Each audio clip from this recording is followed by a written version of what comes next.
தமிழக வெற்றிக் கழகத்தினுடைய தலைவர் விஜய் அவர்கள் பரந்தூர் விமான நிலையத்திற்கு அமைப்பதற்கான எதிர்ப்பு தெரிவிக்கக்கூடிய போராட்டத்திற்கு ஆதரவு தெரிவித்து சரியாக இன்று 12 மணி அளவுக்கு போராட்ட களத்தில் இருக்கக்கூடிய மக்களை சென்னை அருகில் இருக்கக்கூடிய சுமார் 70 கிலோமீட்டர் தொலைவில் இருக்கக்கூடிய இந்த பரந்தூர் இருக்கக்கூடிய ஒரு கிராமத்தில் இருக்கக்கூடிய இடத்தில் நேரடியாக வந்து சந்திக்க திட்டமிட்டு அதற்கான ஏற்பாடுகள் நடைபெற்று கொண்டிருக்கிறது.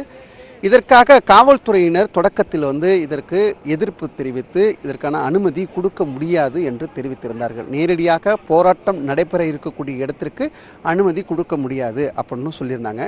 இருப்பினும் தமிழக வெற்றிக் கழகத்தினுடைய நிர்வாகிகள் பொங்கல் முடிந்த உடனே மாவட்ட காவல் கண்காணிப்பாளரிடம் இதற்கான கடிதங்கள் கொடுக்கப்பட்டிருந்தது. அந்த கடிதத்தில் குறிப்பாக நேரடியாக மக்களை சந்திப்பதற்கான அனுமதி இல்லை, நீங்கள் ஒரு திருமண மண்டபத்திலேயோ ஒரு தனிப்பட்ட இடத்திலேயோ சந்திப்பதற்கான அனுமதி தருகிறோம் என்று பல்வேறு கட்டுப்பாடுகளை விதித்து அனுமதி கொடுக்கப்பட்டிருக்கிறது. அதிலும் குறிப்பாக வெளி மாவட்டத்திலிருந்து அதிகமான நபர்கள் வந்து அழைத்து வரக்கூடாது, எண்ணிக்கை வந்து குறிப்பிட்ட அளவு தான் எண்ணிக்கையில் வந்து இருக்க வேண்டும், வாகனங்கள் எத்தனை வாகனங்கள் வர வேண்டும் உள்ளிட்ட பல்வேறு கட்டுப்பாடுகளை விதித்து மாவட்ட காவல் கண்காணிப்பாளர்கள் இந்த உத்தரவை வந்து கொடுத்துருக்காங்க. அதன் அடிப்படையில் பழுவூர் என்ற ஒரு கிராமத்து பக்கத்தில் ஒரு திருமண மண்டபம் இருக்குது, வீனஸ் திருமண மண்டபம். அந்த திருமண மண்டபத்தில் நேரடியாக போராட்ட களத்தில் இருக்கக்கூடிய மக்கள் இந்த பகுதியில் இருக்கிறார்கள். அவர்கள் நேரடியாக இங்கு அழைத்து வந்து அவருடைய குறைகளை நடைபெற்று கொண்டிருக்கக்கூடிய போராட்டத்திற்கு ஆதரவு தெரிவிக்கக்கூடிய வகையில் தமிழக வெற்றிக் கழகத்தினுடைய தலைவர் விஜய் அவர்கள் திட்டமிட்டிருக்கிறார்கள். தொடர்ந்து கிட்டத்தட்ட 910 நாட்கள் இந்த போராட்டமானது தொடர்ந்து நடைபெற்று கொண்டிருக்கிறது. கவனம் மிகப்பெரிய அளவில் தொடக்கத்தில் மிகப்பெரிய அளவில் கவனமாக இருந்தது. பரந்தூர் விமான நிலையம் 2022 ஆகஸ்ட் 22ஆம் தேதி தமிழகத்தினுடைய முதல்வர் மு.க.ஸ்டாலின் அவர்கள் சட்டமன்றத்திலிருந்து அறிவித்தார், இந்த இடத்துல அமைய இருக்கிறது உத்தேசிக்கப்பட்டிருப்பதாக அவர் அறிவித்தார். அதிலிருந்து தொடர்ந்து இந்த பகுதியில் இருக்கக்கூடிய சுமார் 13 கிராம மக்கள் போராட்டத்தில் வந்து ஈடுபட்டிருக்கிறார்கள். குறையமாக இடத்தை வந்து கணக்கீடு செய்யப்பட்டிருக்கிறது. கிட்டத்தட்ட 4000க்கும் மேற்பட்ட இடம் வந்து இந்த பரந்தூர் விமான நிலையம் அமைப்பதற்கான தேர்வு செய்யப்பட்டிருக்கிறார்கள். அதில் விவசாய நிலம் அடங்கி இருக்கிறது, அதே போல் வீட்டு குடியிருப்பும் ஒரு சில பகுதியில் வந்து அடங்கியிருக்குது. இப்படி ஒட்டுமொத்தமாக எங்களுடைய வாழ்வாதாரத்தை முழுவதுமாக பாதிக்கக்கூடிய வகையில் இருக்கிறது. எனவே இந்த இடத்தில் குறிப்பிட்ட இந்த இடத்தில் வந்து விமான நிலையம் அமைய வேண்டாம் அப்படின்னு இந்த பகுதி மக்களுடைய நீண்ட நாளாக கோரிக்கையை முன் வச்சுருக்காங்க தொடக்கத்தில் இருந்து. ஆனால் இதற்கு வந்து அரசு நிலம் கையகப்படுத்துவது, அதற்கு அடுத்தபடியாக சென்று டிக்கோவில் வந்து ஒப்பந்தங்கள் வந்து கோருவது என்ற அடிப்படையில் தொடர்ந்து அடுத்தடுத்த பணிகளை தொடர்ந்து செஞ்சுக்கிட்டு இருக்காங்க. இந்த நிலையில்தான் மூத்த அமைச்சராக இருக்கக்கூடிய ஏவா வேலு, அப்போது தொழில்துறை அமைச்சராக இருக்கக்கூடிய அந்த பொறுப்பில் வகித்திருந்த தங்கம் தென்னரசு, இந்த பகுதியுடைய மாவட்ட செயலாளரும் அதே போல் அமைச்சராக இருக்கக்கூடிய தாமு அன்பரசு தலைமையில் இந்த போராட்டம் நடத்தக்கூடிய நபருடைய முக்கிய பிரதிநிதிகளிடம் பேச்சுவார்த்தையை தொடர்ந்து கிராம கூட பேச்சுவார்த்தை நடத்தினாங்க. அப்பொழுது நிலம் கையகப்படுத்தக்கூடிய அந்த இடத்திற்கு குறிப்பாக 3.5% விலை மதிப்பை விட கூடுதலாக அந்த இடத்திற்கான மதிப்பீட்டை அதிகமாக தருகிறோம் என்று அவர் குறிப்பிட்டு சொல்லியிருந்தாங்க. ஆனால் அதையும் அவர்கள் வந்து ஏற்க மறுக்கிறார்கள். குறிப்பாக இந்த பகுதியிலுடைய இடத்துடைய மதிப்பு சதுரடி இப்பொழுது 10,000 12,000 15,000 இடம் அளவிற்கான இட மதிப்பு வந்து அதிகமாக இருக்கக்கூடிய நிலை இருக்கிறது. இருப்பினும் எவ்வளோ தொகை கொடுத்தாலும் எங்களுடைய இடத்தை விளைநிலத்தை நாங்கள் வந்து கொடுக்க தயாராக இல்லை என்று அவர்கள் வந்து தொடர்ந்து அவங்களோட வந்து கருத்துக்களை வந்து தொடர்ந்து தெரிவிச்சுட்டு இருக்காங்க. இந்த நிலையில்தான் இதற்கான இந்த பரந்தூர் விமான நிலையம் அமைப்பதற்கான அந்த சுற்றுச்சூழல் அனுமதியும் கிடைக்கப்பட்டிருக்கிறது. இந்த நிலையில் அடுத்த கட்டமாக பணிகளை அமைப்பதற்கான ஏற்பாடுகளை தொடர்ந்து நில கையை கொடுத்த பணிகளை செஞ்சிட்டு இருக்காங்க. 2030ஆம் ஆண்டுக்குள் இந்த விமான நிலையம் அமைப்பதற்கான அனைத்து ஏற்பாடுகளையும் தமிழக அரசும் மத்திய அரசும் இணைந்து தொடர்ந்து செஞ்சிட்டு இருக்காங்க. குறிப்பாக இதற்கு தமிழக அரசு அனைத்து ஆயத்த பணிகளையும் தொடர்ந்து செஞ்சுக்கிட்டு இருக்காங்க.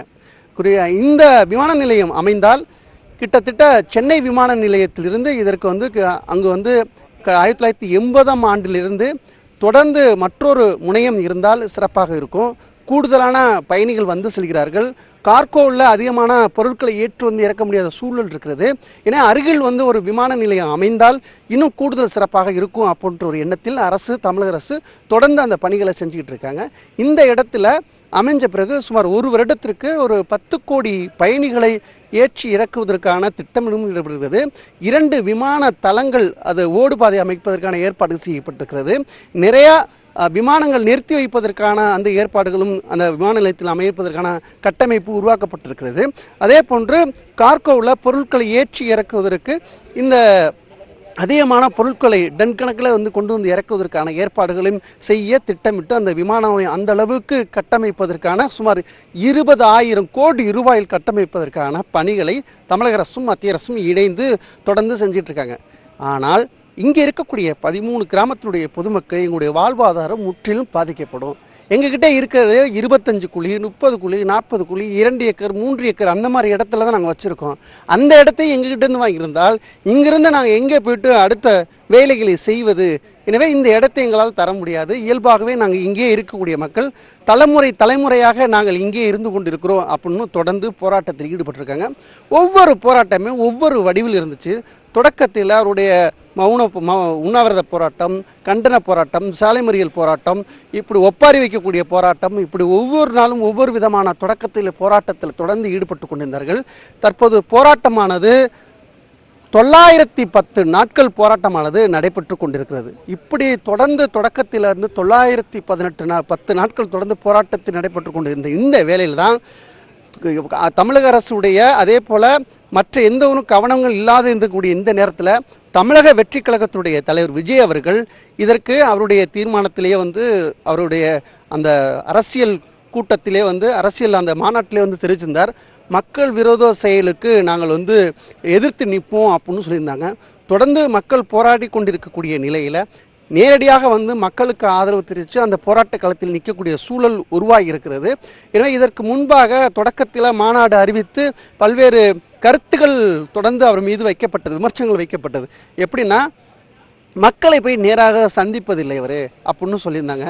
மக்களிடம் நேராக பேசுவதில்லை, மக்களுடைய குறைகள் நேராக கேட்பதில்லை அப்படின்னு ஒரு கருத்து முன்வைக்கப்பட்டிருந்த நிலையில் இப்பொழுது மக்கள் தொடர் போராட்டத்தில் ஈடுபட்டு கொண்டிருந்த ஒரு விஷயத்தை முன்வைத்து அந்த விமான நிலையம் அமைப்பதற்கு எதிர்ப்பு தெரிவித்து தரக்கூடிய போராட்ட களத்தில் இருக்கக்கூடிய மக்களுக்கு எதிர்ப்பு தெரிவித்து தற்போது களத்தில் நிற்கக்கூடிய ஒரு சூழல் உருவாகி இருக்கிறது. அந்த சூழலை உருவாக்குவதற்கான பணிகளை தொடர்ந்து தமிழக வெற்றி கழகத்தினுடைய தலைவராக இருக்கக்கூடிய விஜய் அவர்கள் தொடர்ந்து செஞ்சுக்கிட்டு இருக்காங்க. தற்போது 12 மணிக்கு வர இருக்காங்க. 12 மணிக்கு இங்கே இருக்கக்கூடிய மக்களை போராட்ட களத்தில் இருக்கக்கூடிய மக்களை நேரடியாக இங்கு அழைத்து அவருடைய குறைகளை அவருடன் முன்பாக மேடையில் உரையாற்ற இருக்கிறார்கள். அவருடைய நேரடியாக கலந்து உரையாட செய்திருக்கிறார்கள். பொறுத்துதான் பார்க்க வேண்டும். பரந்தூர் விமான நிலையம் அப்போது வரை 910 நாட்கள் போராட்டத்தில் கவனம் பெறாமல் இருந்தாலும் விஜய் அவர்கள் கையில் எடுத்த பிறகு இந்திய அளவில் இந்த போராட்டம் பேசப்படுவதற்கான அதிக வாய்ப்பு இருக்கிறதா தெரிய வருகிறது.